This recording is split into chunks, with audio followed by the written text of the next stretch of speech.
Hello? Hello? Are you fucking there? Yes, you are. Okay, well, basically, I have some stuff I need to get off my chest. The first thing... No, I'm not having a go, Master. I promise I'm not having a go, but people are starting to get suspicious, and there ain't a lot that I can do about it. Look, I don't know what I'm supposed to do. Make another transfer! I didn't want to do the last one, but you told me to. Okay, well, I've got some news for you. Basically, there's a thing going around the league where people are saying hashtag WATF. And it's basically them trying to work out what we're getting up to. Yeah, I know, but there ain't a lot I can do about it. I can't go over there and be like, "Oi, dickhead, fucking stop!" No, I can't. Well, I'm sorry, but...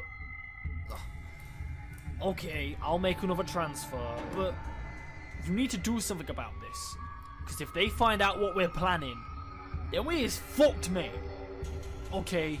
Okay, see you later. I won't say a word.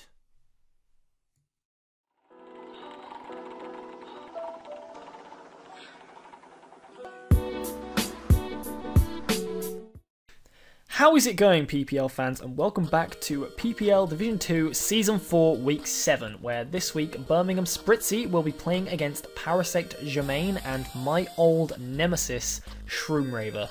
Now, if you don't know who Shroomraver is, then you're probably living under a rock. He's a very, very good guy, one of my very best friends in draft format, and yeah, we always have fantastic matches against each other.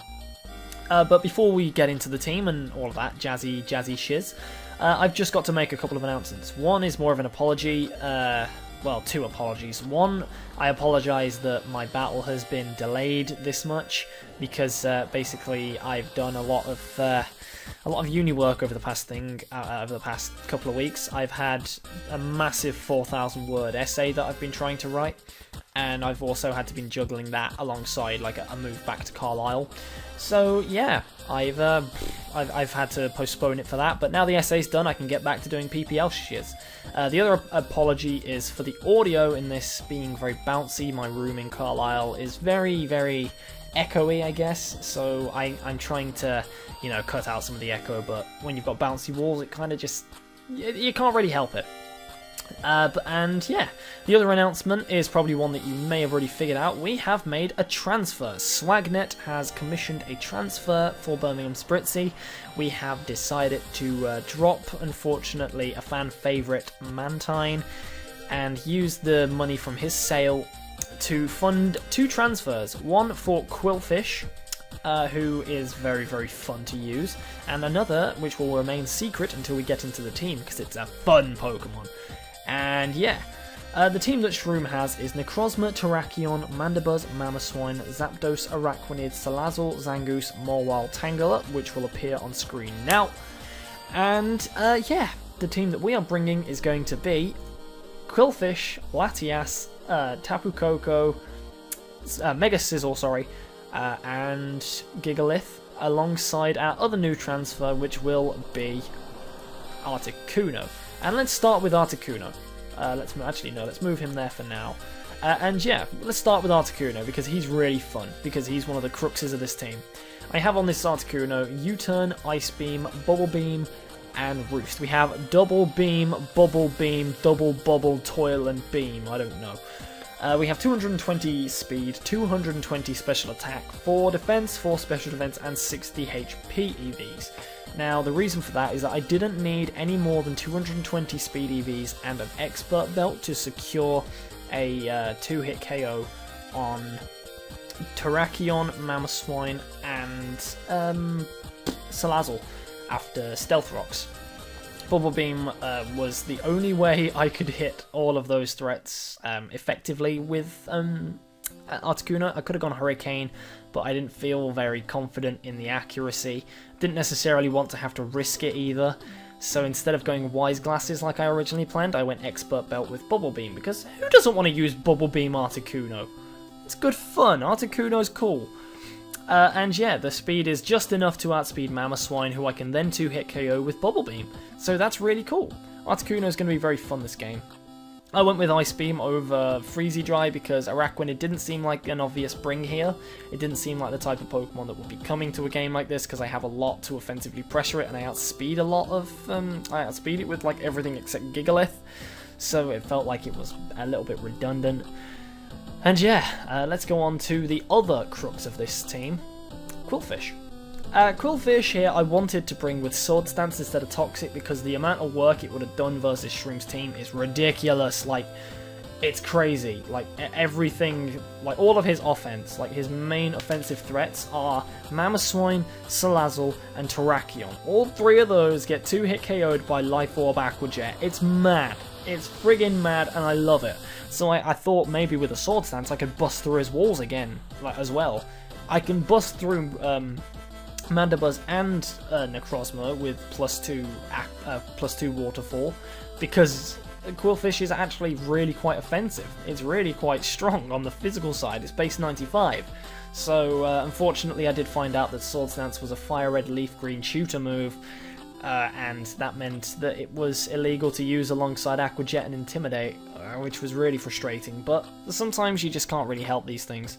I've gone with 220 speed, I replaced the Sword Stance with Toxic. I want 220 speed, 252 attack, and 36 HP. And yeah, 220 speed, just enough to outspeed Mamo and waterfall it in case it's not a range where Aqua Jet can kill. Aqua Jet does about 75% minimum to a Salazzle, so there's absolutely, like, it's good news knowing that a Bullet Punch from Sizzle plus an Aqua Jet from Qwilfish are going to be enough to kill Salazzle. So that's really quite, what's the word, encouraging for me. There we go. The next mon we have is another win condition for us, Calm Mind Latias, sorry. Latias here is going to put in a hell of a lot of work because it's very bulky. It takes on all of his special threats. So Zapdos, it takes on Tangela, it takes on Necrozma, it takes on Mandibuzz that doesn't have Whirlwind, and it can take on Araquanid if I, you know, don't play stupid. It also takes on Salazzle if it doesn't carry Dragon Pulse. I can set up all over stuff like Necrozma and Mandibuzz if it doesn't have Toxic/Whirlwind, which it probably will. I can set up over a Choice Locked Salazzle. I can set up in front of Terrakion if it doesn't have X-Scissor. It's really quite nice. I can also outspeed Terrakion and then start roosting, and I threaten it out with Psychic anyway. It's a very nice speed tier. I've crept Terrakion that's going to be speed creeping Landorus here, so that's really quite fun.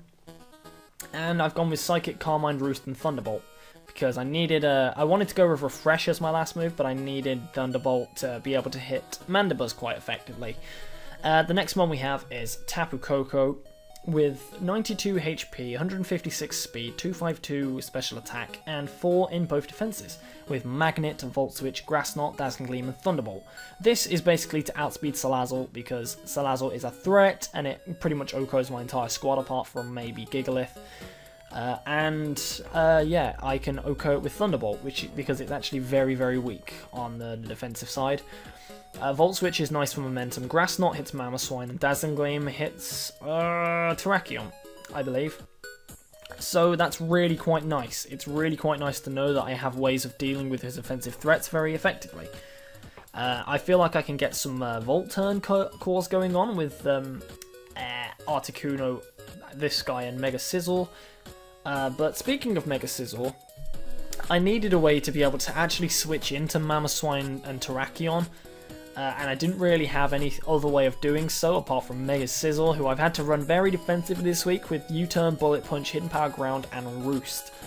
The problem with Roost here, Roost and Mega Sizzle here, is that if he's ran Bullet Punch, Choice Banded, Terrakion, or Mamoswine, I can't switch into either of those with this guy. I can switch into Banded Stone Edge from Terrakion, but that's about it. And that thing's, you know, really quite likely to crit, so I can't keep on just sitting there and roosting. So, yeah, I really quite struggled this week to actually find answers if he manages to run a really offensive team against me. The moves I have gone with, though, are U-Turn, Bullet Punch, Hidden Power Ground, and Roost. Hidden Power Ground is in case Salazzle decides to get cheeky and decide it can switch in on me. Yeah, newsflash, it can't, because Hidden Power Ground plus Bullet Punch is a KO. Bullet Punch is nice because, like I mentioned earlier, it's super effective on Terrakion and Mamoswine, which is really quite nice. And U-turn is always nice for momentum, and I can take a hit and then U-turn out on maybe a slower threat like a Araquanid. Yeah. But I also have a very interesting idea for a lead as my last Pokemon, which is Gigalith with Air Balloon Sturdy. This thing is meant to be a lead to oppose Mamoswine, because Mamoswine is a bloody annoyance. A Mamoswine, if it leads, pretty much always gets up rocks, but I'm going to punish it for doing so. I can force Shroomraver into a position where he either sets up rocks with Mamoswine and loses it, or switches out and doesn't get his rocks up with this Gigalith, because superpower from this Gigalith OHKO's max, like that's Jolly 252, 252, max attack, max speed, Mamoswine. I OHKO that with superpower, and I have Earthquake in case he wants to go into Terrakion / Mawile. I also have Toxic on here in case he decides to switch into Necrozma, knowing that his superpower is going to kill him, and Stealth Rock in case I just need them up at some point. Air Balloon is going to be really nice here, because it means that Mamoswine can't just stay in and go, "Bruh, I'm a Mamoswine, take this Earthquake." It either forces him to switch in to something else, or to stay in and Ice Shard / Icicle Crash me. I don't expect him to do either of those two, because he knows that a superpower is going to kill him, unless he's Chopper Berry, which I don't think he will be, because I think if he's going to be any berry, he's probably going to be Pasho Berry, or the Beery Berry for Mega Sizzle's Bullet Punch. But yeah, that's the team. That's the team we're going to be using to fight Shroomraver this week. I'm really confident we can get a result. I'm very happy with the prep I've done here. I'm very happy with how creative I was with Articuno, Quillfish, and Gigalith. I'm very happy with the way I've built this team.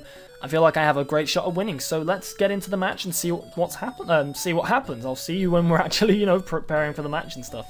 See you in a bit, guys. Okay, so here we are in the battle, and you can see that the mons that he's brought are Mamoswine, Araquanid, which surprised me, Mandibuzz, which I kind of expected, Salazzle definitely expected, Necrozma sort of expected, and Terrakion definitely expected. So yeah, I'm pretty happy with this matchup, to be honest. Like, I'm kind of happy that he did bring Araquanid, because I pressure it quite a lot with my offense. I mean, I could have Thunderbolt Latias, I could have Coco with Thunderbolt, I could have Hurricane Articuno, I have Stone Edge on Gigalith, and I have enough speed to outspeed an Araquanid. So yeah, I'm kind of happy with the Araquanid being there. Obviously, I'm still a little bit worried about Mamoswine Terrakion being a thing, but I can see him definitely leading with Mamoswine, so I can now do my Gigalith things and lead with that. So yeah, let's get into the battle and see what happens when I take on Shroomraver for like I think this is the 5th time. Let's go.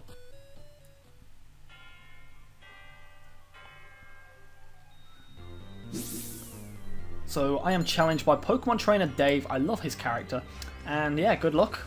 He indeed leads out with the Spaceman, which was very good for me, because yeah, it pretty much meant that I could get a superpower off on it, but he isn't going to go for the switch out into Necrozma, which I kind of expected. He's instead going to Ice Shard, and me trying to predict a switch out into Necrozma, decided to go for Toxic here, which very frustrated me, because one, it didn't seem like it was a play at all to stay in here, because I can OHKO it with superpower unless he was HP invested, and even if he was HP invested, it's still a roll to kill him. So that's put me in a horrible situation. I've Toxic this Mamoswine when it should realistically be dead. But yeah, I'm going to switch out into Mega Sizz, because now Mega Sizz is like the only thing I have that can actually take hits from this thing. But he's instead going to put Stealth Rocks up, and now I'm like, for fuck's sake, this Stealth Rocks weren't even supposed to be like anywhere in my thoughts, because this thing should be dead. But I made a prediction, and it didn't work, because he didn't exactly go for it. So yeah, nothing I can do.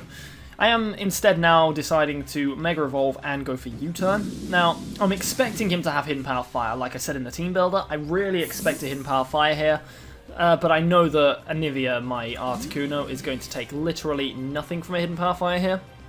So yeah, he's going to go for it, which kind of just made me be like, yeah, I was right. Made me think that my thought process for this game wasn't complete shite. But yeah. I'm going to actually stop here because, as you're going to see, he's going to withdraw. Now, I had a feeling he was going to withdraw, but I also had a feeling that it was going to be into something like Necrozma. So, I kind of wanted to be at full health for that thing, because he doesn't really have anything that wants to take a hit here. But I was torn between going for U-turn, not U-turn, sorry, going for Roost or going for Bubble Beam. In the end, made a very bad,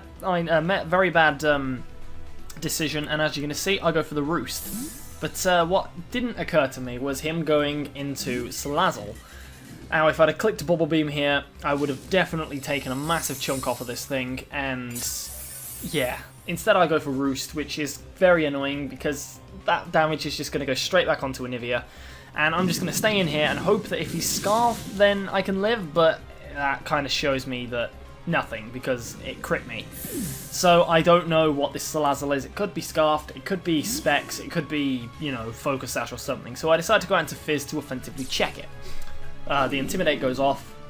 No reason why that's a thing, but it is. So yeah, he's now going to withdraw the Salazzle because, you know, he doesn't want to take a Waterfall or a Aqua Jet. He knows he can't kill me from this range. And what we're going to do is we're going to predict that and go for a Toxic. Now, Quillfish getting a Toxic off there is very nice, because now this Araquanid is just kind of put on a timer. And I can kind of just stall this thing out with Sizzle. So that's exactly what I'm going to do. I'm going to make the switch right here into Mega Sizzle. And I'm going to see what kind of Araquanid this is, because I am physically defensive this week. I needed to be to deal with Terrakion and Mamoswine, so yeah, that's going to hopefully come in handy. But he reveals the Infestation. Now, at this point I'm thinking, okay, well, I'm not too sure what your set's going to be. Really confused. So I am lucky to have that poison going on it, because now we can just wear it down, but I'm also going to be weared down slightly. But yeah, I am now just going to go for a Hidden Power Ground, predicting him to maybe go into Salazzle on my my predicted Roost or Defog or Bullet Punch or something. So yeah, I get that one horribly wrong and show my hand. So yeah, he's going to go for a Liquidation, which is going to do just under half. It's going to leave me on 67 HP, or 64, sorry. And after the Infestation, that's going to take me down to 42. Now I really need to, you know, keep this thing fairly high, otherwise I don't really have a check to Terrakion and Mamoswine later on. So I'm going to go for a Roost there, just get some health back, and he's going to keep spamming the Liquidation, hoping to get a defense drop. It's actually putting me at slightly more health than I was before the Roost, so I'm actually slowly gaining health, apart from not with that one because I'm actually losing it, but it's about a 50% roll whether or not he does damage or I actually Roost more HP back. But as you can see, he's getting one down by the Toxic, so me just keeping on roosting here is definitely going to help, and he does go for a Leech Life, which is amazing for me, because now I can stay at fairly high health, have a bit of a check to Mamoswine and Terrakion later on, and hopefully do Bullet Punch shenanigans as well. It also puts him in range for me to now kill him with a U-turn, so I can actually get rid of this thing and get Mega Scizor out in favour of a better matchup, which is brilliant. So that's exactly what I'm going to do. I'm going to go into Mega Scizor, go for the U-turn, kill this Araquanid, and now it's 6-5 to me, actually, I think. I don't think he's killed anything of mine yet. Oh yeah, he has. He's killed Articuno, so it's 5-5. And now I'm going to go into Latias, because I want to see what his answer to this thing is. Yeah, I'm going to get the leftovers back. And I'm thinking I can actually set up on pretty much everything he has here, but I don't want to get Toxic. So yeah, he's going to go into this thing, and I'm thinking I cannot be Toxic. I cannot let myself get Toxic. So I decide to switch out to Mega Scizor in case this thing wants to Whirlwind or Toxic me. I'm going to take the Stealth Rock damage, and he's going to reveal Foul Play. And I'm like, oh god, now this is going to 2-hit KO me, and I'm pretty certain he outspeeds me, but he goes for U-turn. So that's really useful, because now I'm actually going to get HP back as he's going to switch out into the Salazzle, and I'm going to go for Roost here.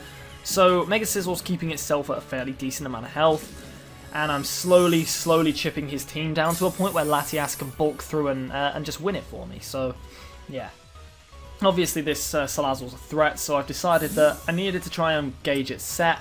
So I go into my my Quillfish knowing that I can take one Fire Blast from any kind of Salazzle and then do serious damage back with Waterfall or Aqua Jet. And he goes for Fire Blast and misses, so I still don't know what this Salazzle's going to do. He is going to withdraw though, so it kind of makes me think that it might be Scarf or Specs, some kind of choice one, and I'm just going to go for an Aqua Jet. No, a Toxic, sorry, predicting the Necrozma to come in. And yeah, he's going to go for, like, he's gone into Mammo, but the great thing is he doesn't know I have Aqua Jet, so I can just reveal that now and take out this Mamoswine. And that's a very annoying threat to my team out the way. Mamoswine down, 5-4 to me. I'm actually winning at this point, so I'm pretty happy with that. He is going to go into his Terrakion now, and I'm not too happy about that. I don't think I can live an Earthquake from that range, so I decided to just go out into Mega Sizzle and see what he wants to do. I'm going to take Stealth Rock damage, and that's going to be a huge shame. But yeah, he's going to go for Earthquake, and yeah, you're going to see this is very frustrating, but he gets a crit. And funnily enough, that crit actually did matter, because it did about 45% more damage, and if he'd got a low roll, I would have just gone for a Roost the next turn, but I have to go for a Bullet Punch now because I think I'm going to die regardless. And that Bullet Punch does about 25% because I have a little bit of attack investment and Technician boost and all that jazz. But now I'm like, I still don't have a switch into this thing. Quillfish is getting worn down, so I kind of have to go into the only thing I have that can maybe take a hit, and pray that it's Scarfed so I can take 2. I go for Fire Blast. Yeah, he goes for Fire Blast, and that's just going to take me way down. That's a Spec Salazzle, which is good news in one way, because I can outspeed it with Tapu Koko. But it's also bad news because, yeah, it's a Spec Salazzle and it just kills me if it comes in on the wrong matchup. It is now in range of an Aqua Jet though, so I'm kind of more happy with it. Like, that thing's done pretty much all it can do. It can't really touch Latias if it's Specs without Dragon Pulse. And yeah, he's going to withdraw there because he's fearing the Aqua Jet, and I'm just going to go for a Toxic. And yeah, that's fantastic. I've managed to predict twice on the Salazzle to get Toxics on his walls. So I'm really quite pleased with how I used that thing there. Managed to Toxic 3 things in this game. So I'm pretty happy so far. But yeah, I know that I can't really touch this thing, so I'm just going to hard switch right out into Tapu Koko in case it tries to Whirlwind me or something. And now I know that Tapu Koko has a fantastic matchup against the rest of his team. Like, it 2-shots everything on his team. And 1-shots Mandibuzz.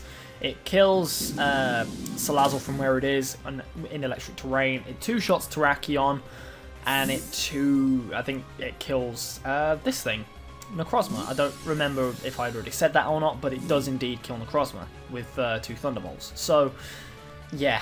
I'm going to go for a Volt Switch because I'm still unsure whether this thing's like Specs or what. So I think I make the safe play here, and I Volt Switch out into Mega Sizzle, let that thing die so I can gauge its set. And yeah, I'm pretty sure that that's max HP Modest with max special attack alongside it. So I feel like I'm pretty well equipped to deal with it at this point. I feel like I can actually set up all over this thing with Latias and just break through it. So that's exactly what I'm going to do. But I'm going to pause it right here because this is actually a very, very important pivotal moment of the game, and I'm going to explain this play. I made, in my opinion, a very bad play because I just seen the damage from Tapu Koko. My Volt Switch absolutely nailed this thing, so I assumed that my Thunderbolt was going to be doing a hell of a lot more. It's considerably weaker than it was when it came in. Like, it's taken about 15-17% health. So going back into Koko, in my opinion, was the better play for me to make here, but I didn't make it because I got a little bit of trigger finger. So as you can see, I'm going to unpause it now, and I'm going to go into Redemption, which is obviously the wrong play to make here because I'm going to go for a Calm Mind here. I'm going to show my hand and show what Latias I am.